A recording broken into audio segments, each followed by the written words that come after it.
अल्हम्दुलिल्लाह रब्बिल आलमीन वस्सलातु वस्सलामु अला खातमिन नबिय्यीन मुहम्मदिन व आलिहि व सहबिहि अजमईन। अम्मा बअद फ़अऊज़ु बिल्लाहि मिनश शैतानिर रजीम। बिस्मिल्लाहिर रहमानिर रहीम। लक़द कान लकुम फ़ी रसूलिल्लाहि उस्वतुन हसनह लिमन कान यर्जुल्लाह वल यौमल आखिर व ज़करल्लाह कसीरा। क़ाल नबी सल्लल्लाहु अलैहि वसल्लम अना सय्यिदु वलद आदम यौमल क़ियामति वला फ़ख्र वलिवाउल हम्दि बियदी यौमल क़ियामति वला फ़ख्र। इन्नल्लाह व मलाइकतहु युसल्लूना अलन नबी या अय्युहल्लज़ीना आमनू सल्लू अलैहि व सल्लिमू तस्लीमा। सब दोस्त अहबाब, भला जुम्मतुल मुबारक की रात है। रात जो घणो हिस्सो भी गुज़रे पियो अक़ीदत ऐं मुहब्बत सां दुरूद शरीफ़ पढ़ो।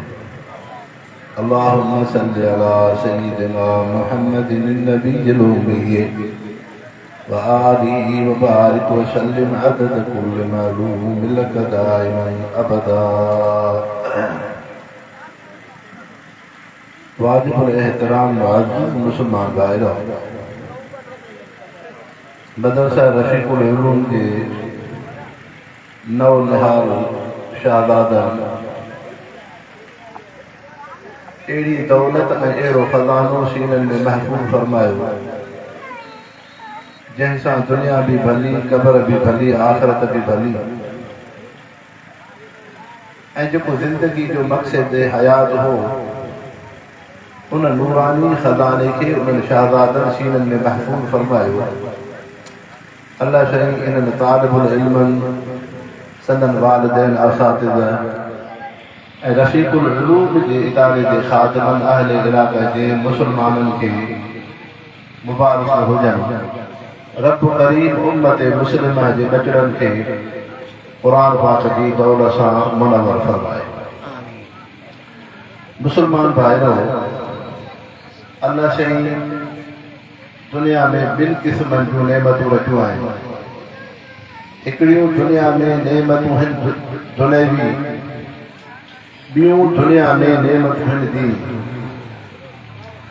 दुनियावी जिस्मानी नेमतूं इंसान खे सिहत ऐं तंदुरुस्ती अल्लाह जी नेमत आहे।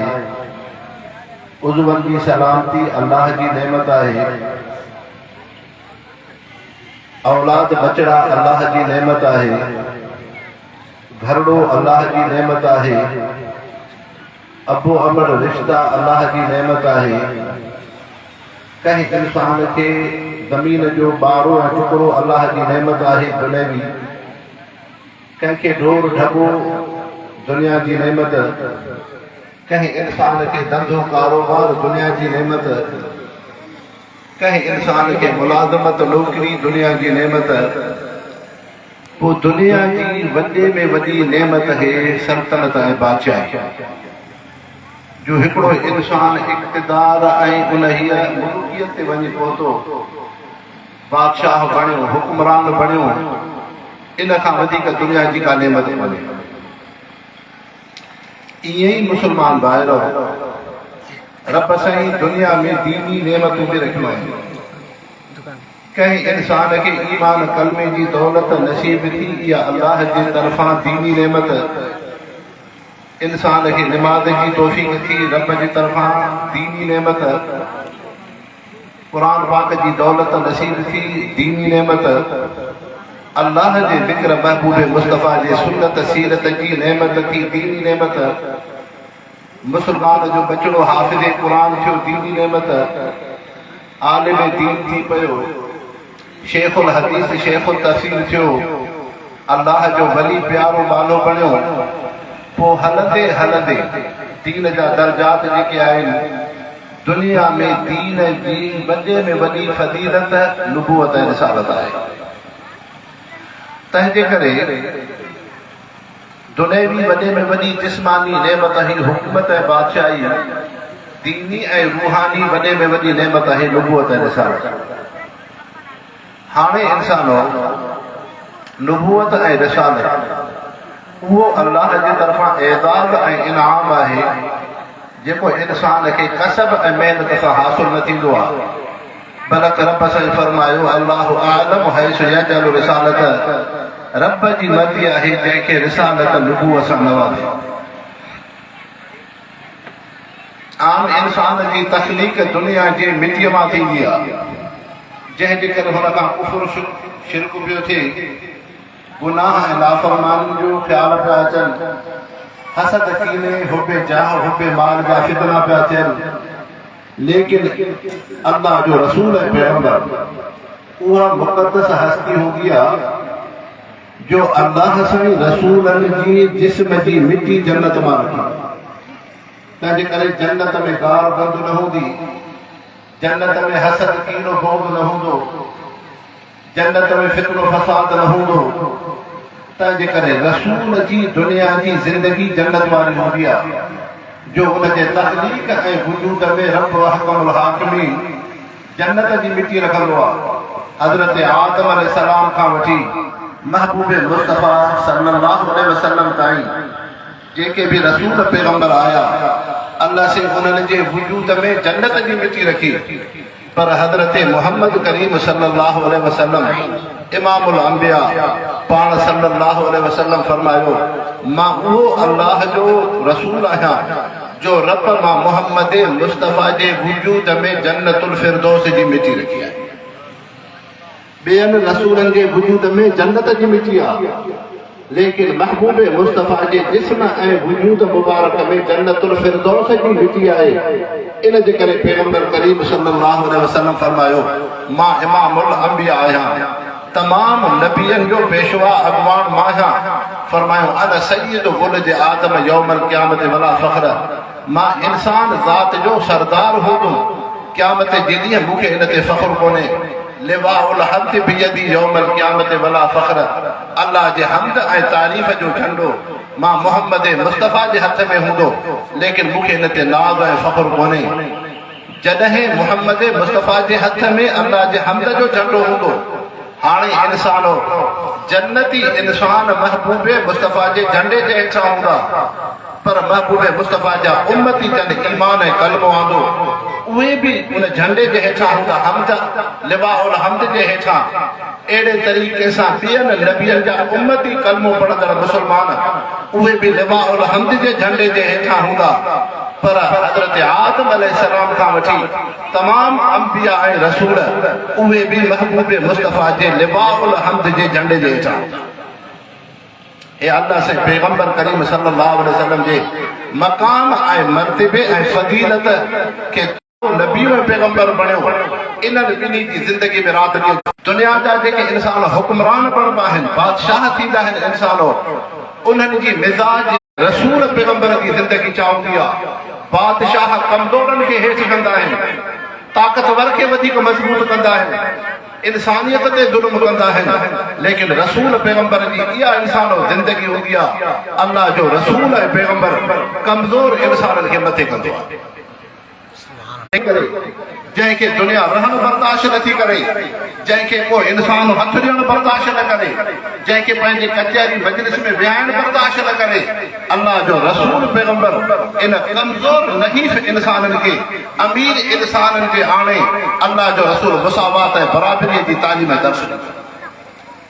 हज़रत अबू ज़र ग़िफ़ारी रज़ी अल्लाह अन्हु हुज़ूर अनवर सल्लल्लाहु अलैहि वसल्लम जा सहाबी आहिनि, रस्ते सां गुज़रनि था, उन जो ख़ादिम जे मथे ते काठियुनि जी भरी आहे। हज़रत अबू ज़र सहाबीअ जे ख़ादिम जे मथे ते ग़ुलाम जे मथे ते काठियुनि जी भरी आहे। हुज़ूर अनवर सल्लल्लाहु अलैहि वसल्लम हज़रत अबू ज़र जे कुल्हे ते हथ रखी फरमायो, या अबा ज़र इख़वानुकुम ख़ौलकुम अतइमूहुम मा ताअमतुम वल्बिसूहुम मा लबिसुम। ऐं अबू ज़र हे ख़ादिम ऐं ग़ुलाम तव्हांजा भाउर आहिनि, जहिड़ो खाधो पाण खाओ अहिड़ो हिननि ख़ादिमनि ऐं ग़ुलामनि खे खारायो, जहिड़ा कपिड़ा पाण पहिरियो अहिड़ा बि हिननि ग़ुलामनि ख़ादिमनि खे लिबास ऐं पोशाक पहिरायो। ए अल्लाह जो रसूल पैगंबर आहे जेको ग़ुलाम ऐं ख़ादिम जो एॾो वॾो मक़ाम ऐं मर्तबो अची बणाए, जो उन अबू ज़र ग़फ़ारी खे हुकुम थियो त ऐं अबू ज़र ग़फ़ारी जहिड़ो पाण पियो खाधो खाए अहिड़ो हिनखे खाराए, जहिड़ो पाण पियो लिबास पाए अहिड़ो हिनखे पाराए। हाणे मुसलमानो, हुज़ूर अनवर सल्लल्लाहु अलैहि वसल्लम जी नसीहत ऐं तालीम सां हज़रत अबू ज़र साहब जी इहा जी ज़िंदगी बणी, जो हज़रत अबू ज़र जे कुल्हे ते ॿ चादरूं हूंदियूं हुयूं, हिकिड़ी नई चादर, ॿी बोसीदह ऐं कमज़ोर चादर।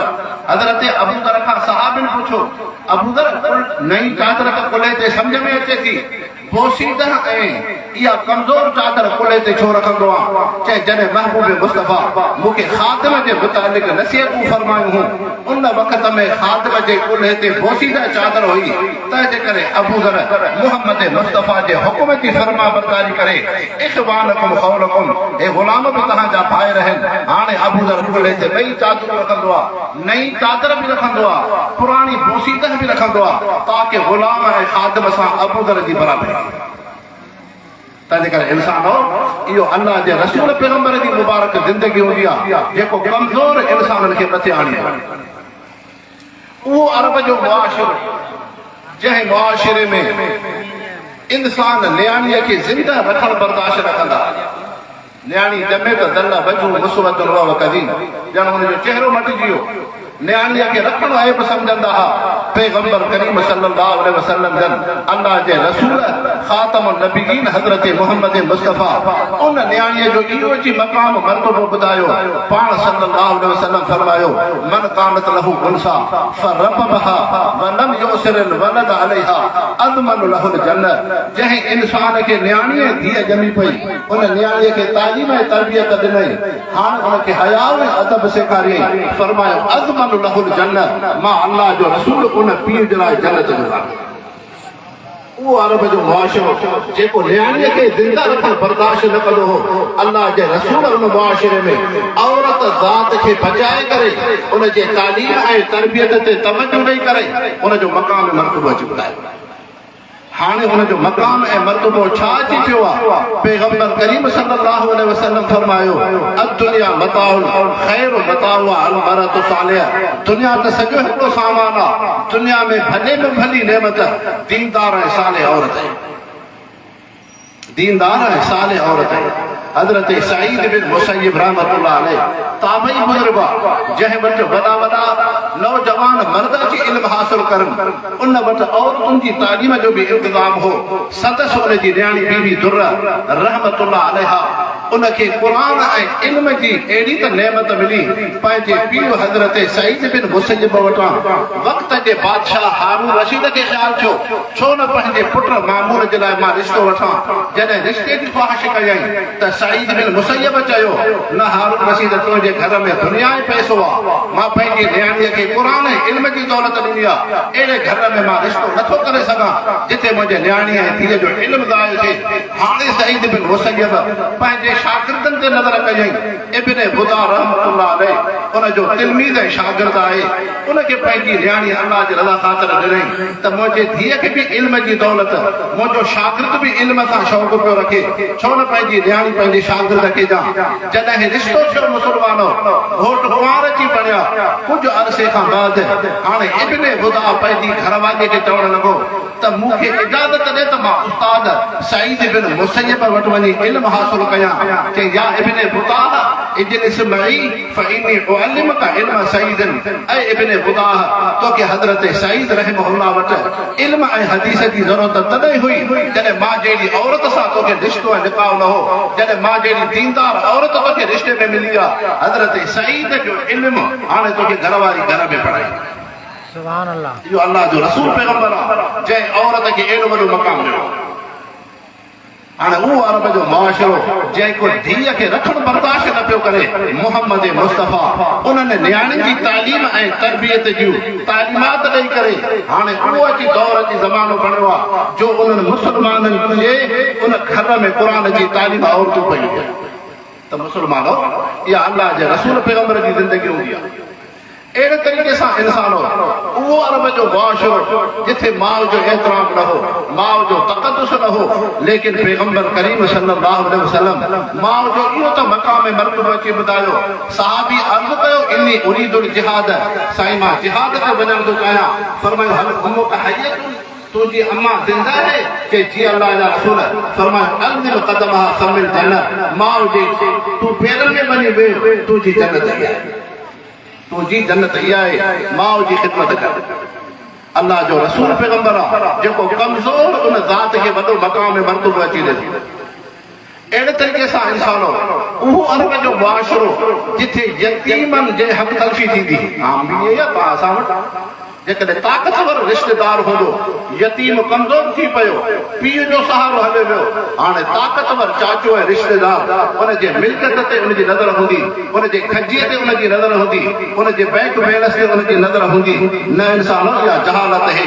महबूब मुस्तफ़ा अल्लाह जे रसूल पैगंबर जी छा मुबारक ज़िंदगी आहे। हुज़ूर अनवर सल्लल्लाहु अलैहि वसल्लम जी ख़िदमत में यतीम थो अचे, साईं अल्लाह जा रसूल पाड़ेसी असांजे खजिन जे बाग ते कब्ज़ो कयो आहे, अल्लाह जा रसूल पैगंबर हो, तव्हां वटि मां दाह खणी आयो आहियां। महबूब मुस्तफ़ा पाड़ेसी खे घुरायो, हिन यतीम खे खजिन जो बाग ॾे।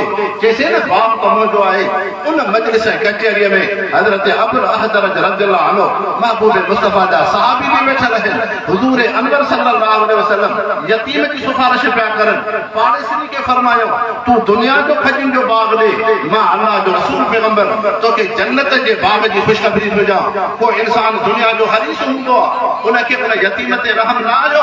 हाणे उन कचहरीअ खां उथियो सहाबी हज़रत अबुल अहदर रज़ियल्लाहु अन्हु हुज़ूर अनवर सल्लल्लाहु अलैहि वसल्लम जी ख़िदमत में अर्ज़ कयो, साईं अल्लाह जा रसूल जंहिं यतीम जो बाग पिया वठो, मां उन खां पैसनि रक़म में वठी करे यतीम खे ख़ुदा वास्ते ॾेई अचां, छा मूंखे जन्नत जो बाग मिलंदो?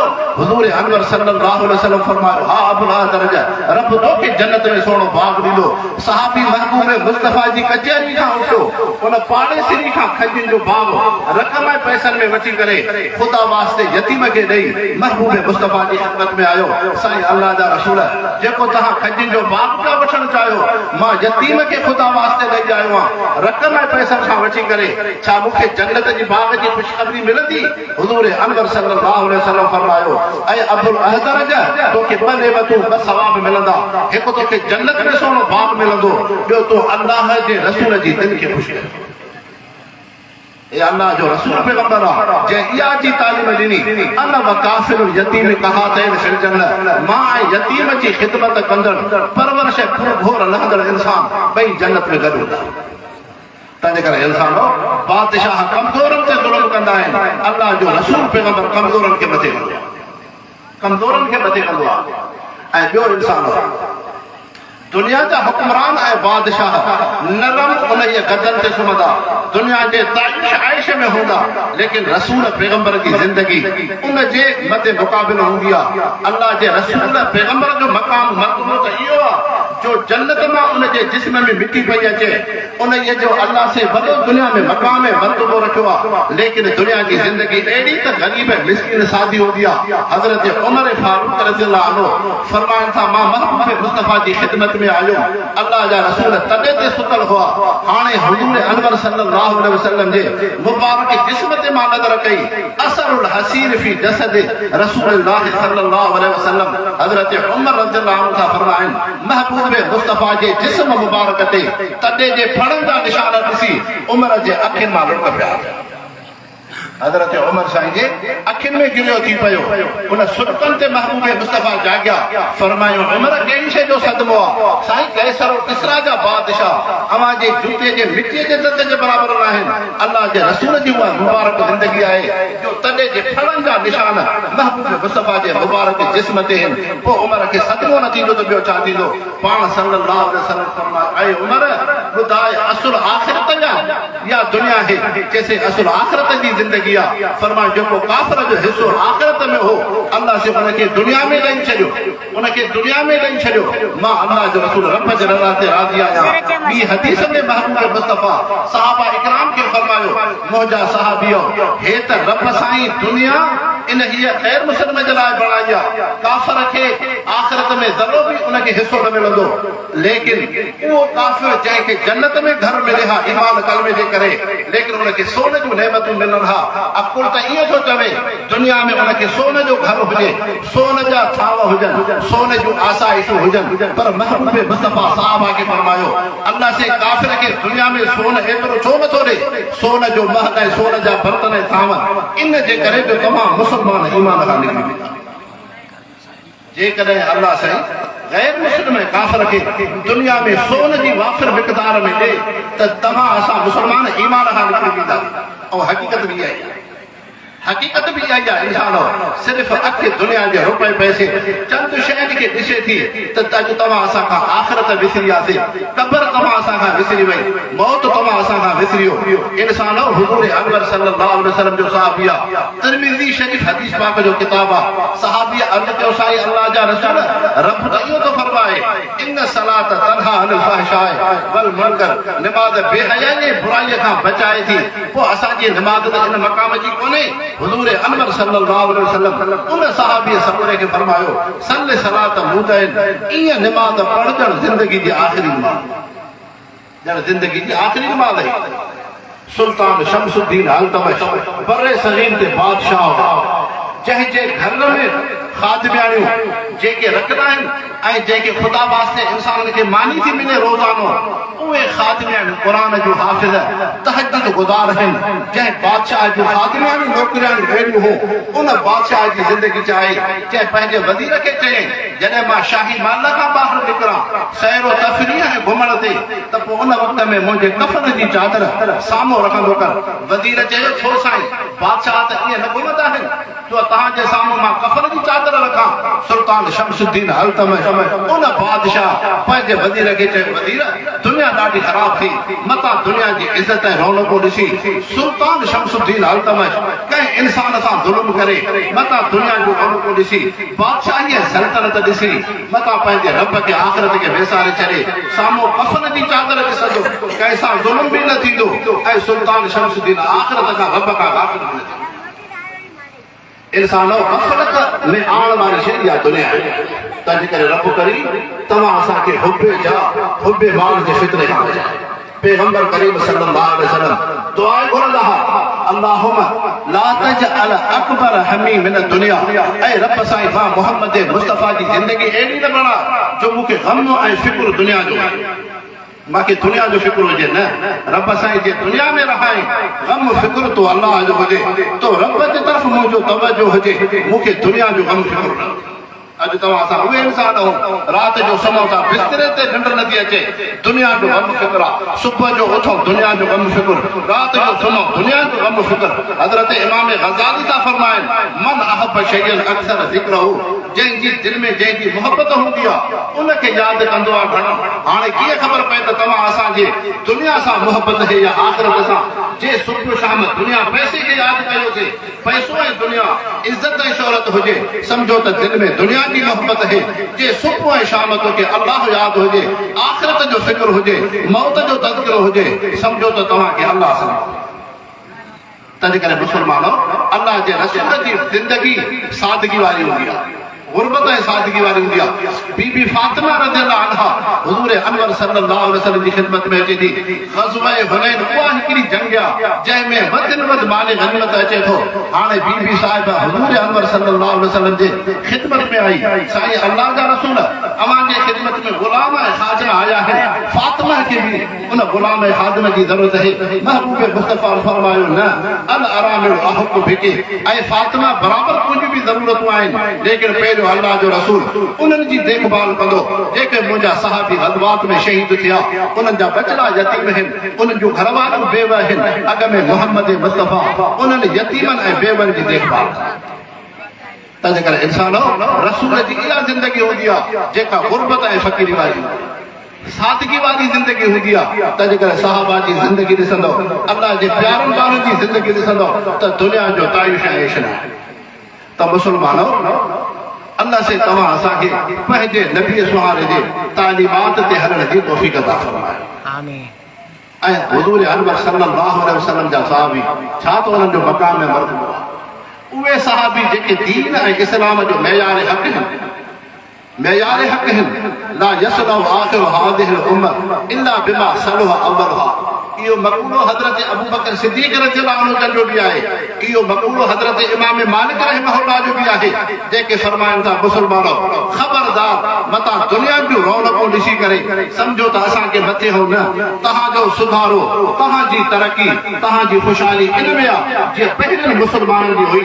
जीअं हुज़ूर अनवर सल्लल्लाहु अलैहि वसल्लम जी मजलिस में जेका सहाबा जी ज़िंदगी हुई उन्हनि जो उथण वेहणो हो उन्हनि जी मिज़ाज तबियत हुई पंहिंजी ज़िंदगी सहाबा जे नक्श कदम ते बणायो। इंसानो छा सहाबी आहिनि। हज़रत सअद बिन मुआज़ रज़ियल्लाहु अन्हु उहो हुज़ूर अनवर सल्लल्लाहु अलैहि वसल्लम जो सहाबी आहे जेको आम सहाबी कोन्हे बल्कि अंसार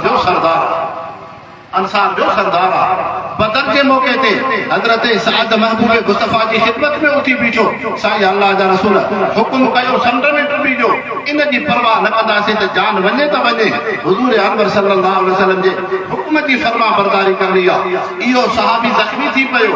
हुज़ूर अनवर सल्लल्लाहु अलैहि वसल्लम हज़रत सअद बिन मुआज़ जो तंबू मस्जिद नबी जे वेझो रखियो।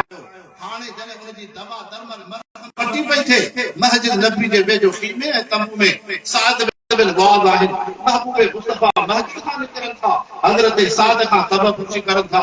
जे घर खां अचनि था मस्जिद शरीफ़ जे तरफ़ हज़रत सअद बिन मुआज़ अंसार सहाबी जे सरदार खां तबपुरसी करनि था। मुस्लमानो जंहिं ॾींहं ते हज़रत सअद जी रहमत थी थिए उन ख़ीमे ऐं तंबूअ जे अंदरि हुज़ूर अनवर सल्लल्लाहु अलैहि वसल्लम आया पंथी मारे वेठा।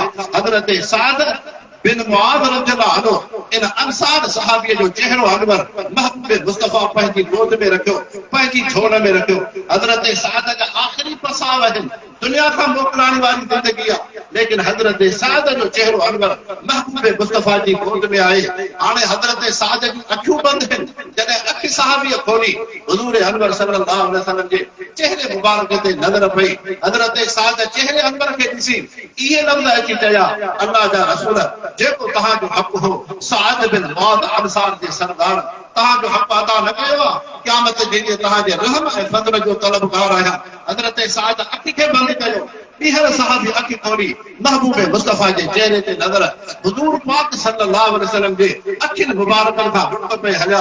हज़रत सअद जे चेहरे ते पवनि। हाणे सअद जी आख़िरी दुनिया में निगाह ऐं नज़र आहे जेका महबूब मुस्तफा जे चेहरे मुबारक ते आहे। हज़रत सअद अखि खोले चए अस्सलातु वस्सलामु अलैका या रसूल अल्लाह अशहदु अन ला इलाहा इल्लल्लाह व अशहदु अन्नका मुहम्मदन अब्दुहु व रसूलुहु। सअद जी अखि बंदि थी पई रूह परवाज़ थियो।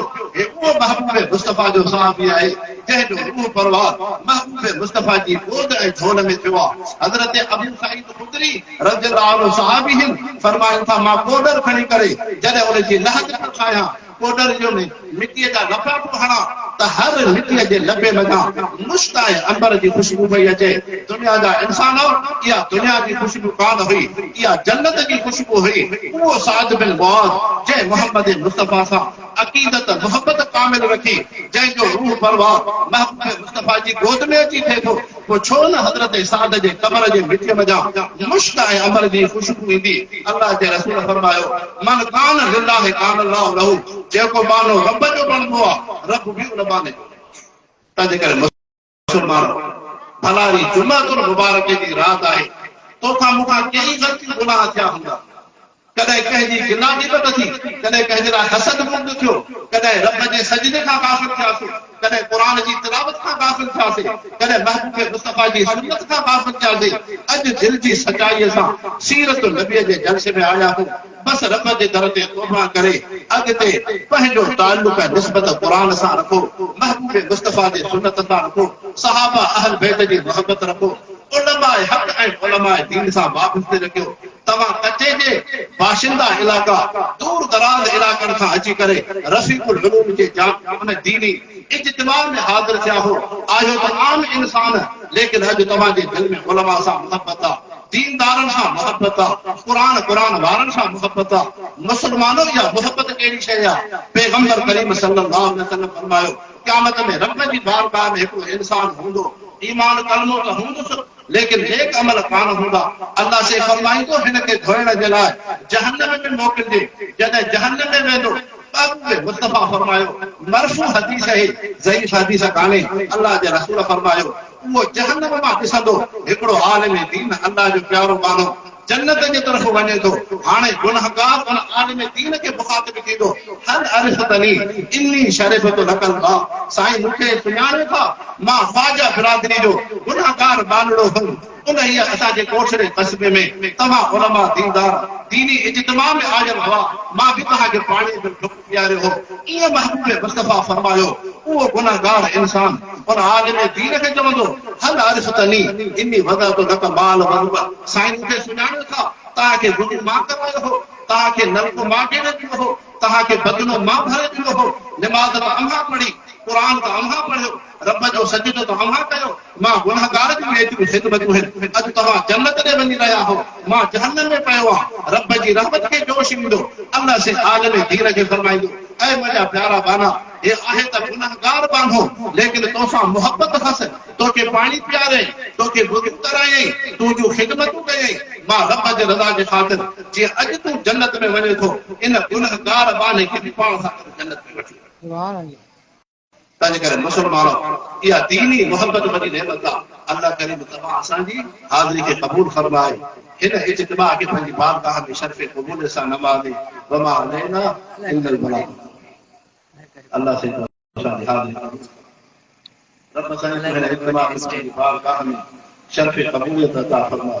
या अल्लाह से जेके फौत थियल आहिनि जी मग़फ़िरत फरमा। अल्लाह से असांखे क़ुरान सां, दीन सां, महबूब मुस्तफ़ा सां, सुन्नत शरीयत सां सही ताल्लुक़ अता फरमा।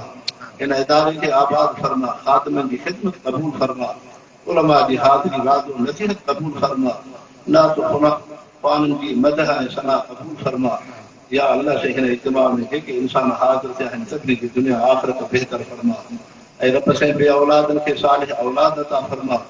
या रब साईं हर उहा भलाई अता फरमा जेका हुज़ूर सल्लल्लाहु अलैहि वसल्लम घुरी, उन शर फितने खां महफ़ूज़ फरमा, जन खां हुज़ूर सल्लल्लाहु अलैहि वसल्लम पनाह घुरी। सल्लल्लाहु तआला अला ख़ैरि ख़ल्क़िही मुहम्मद व आलिहि व सल्लम। ला इलाहा